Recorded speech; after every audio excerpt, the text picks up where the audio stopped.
But what we want to do is shift gears into all the latest econocrash headlines. As we noted a little bit ago, perhaps the schemes and scams of the puppet Bush administration, the in-your-face, shock and awe war, Darth Cheney, and all of that. Now they've moved on with their slick frontman receiving the most funding from BP and Goldman Sachs. Again, just a coincidence. The last act of any corrupt regime is to loot everything that isn't nailed down. Or as I always mention, like in Goodfellas, when they burn the restaurant down after they've wrung out every dirty dollar they can make out of it, burn it down, collect the insurance. But what is going to set up this econocrash topic, asking the question, and we'll see, can this watered-down audit the Fed bill be strengthened in committee? This article coming from Paul Joseph Watson, and further links and documentation from Blacklisted News and the Huffington Post and News Junkie Post and allgov.com and on and on. While many are expressing disappointment and even despair that the Senate voted down Ron Paul's audit the Fed bill while passing a weakened version, Congressman Alan Grayson is confident that the stronger provisions of the original House amendment can be added in committee, ensuring the Federal Reserve doesn't get off the hook, as Dr. Paul has warned. The Senate voted 96-0 in favor of a compromise amendment that requires the GAO to conduct a one-time audit of the Federal Reserve that will focus on which financial institutions received over $2 trillion in bailout funds during the peak of the economic crisis, the controlled demolition of the fake economy based on zeros and ones.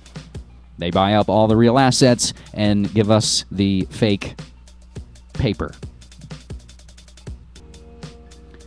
However, the Senate voted down 37-62 Senator Vitter's audit the Fed amendment, which mirrored Paul's version that was passed by Congress. The stronger version would have ensured ongoing congressional audits and would have severely hampered the Federal Reserve's ability to continue its credit swap program, which has seen billions of U.S. dollars sent to foreign banks. Congressman Paul has dismissed this watered-down version as a placebo amendment that lets the Fed off the hook, noting with suspicion how it was enthusiastically supported by the Obama administration. If they're all supporting it, I would be very suspicious that the Fed is quite aware of this, and they're satisfied with this, and maybe they think they're getting off the hook, Paul said in a recent interview. Are we there? Technical difficulties.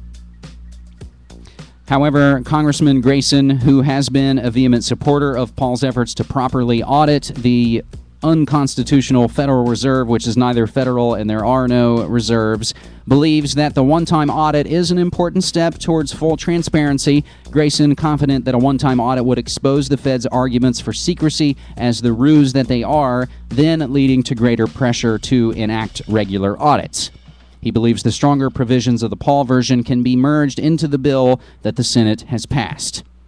We shall see if the Federal Reserve gets off the hook or not. And again, whenever we're talking about money, and it all seems very complicated, and it's intentionally made complicated to where you always think people smarter than you have got it taken care of, we always recommend the Money Masters as a great start to any of this. But let's get into all of our related econocrash updates, where we'll note first from Paul Joseph Watson and Peter Santilli, banksters destroy global economy by design to consolidate power. We're going to see new transfers of wealth from the middle class, and you're being lied to by the entire financial system. But on around the world, as the contagion spreads, banksters jailed and sued as Iceland seeks culprits for crisis. Well, jailing the banksters is the best place to start. California more likely to default than Iceland or Iraq. Tarpley.net going into what again can sometimes seem complicated. But if you do just a little bit of study, you can see the shell game and what's been going on. Hedge fund hyenas and zombie banks attack Greece, now detonating the second wave of a Great Depression. And I want to look now a little more in depth here. We're joined in studio by investigative reporter Webster Tarpley. I want to talk to you about what happened today. Lauren was just talking about the fact that Citigroup has admitted that this is a glitch. But you say this is something called the Plunge Protection Team. Talk about this. Yeah, the Plunge Protection Team, or President's Working Group on Financial Markets, is a semi-surreptitious group.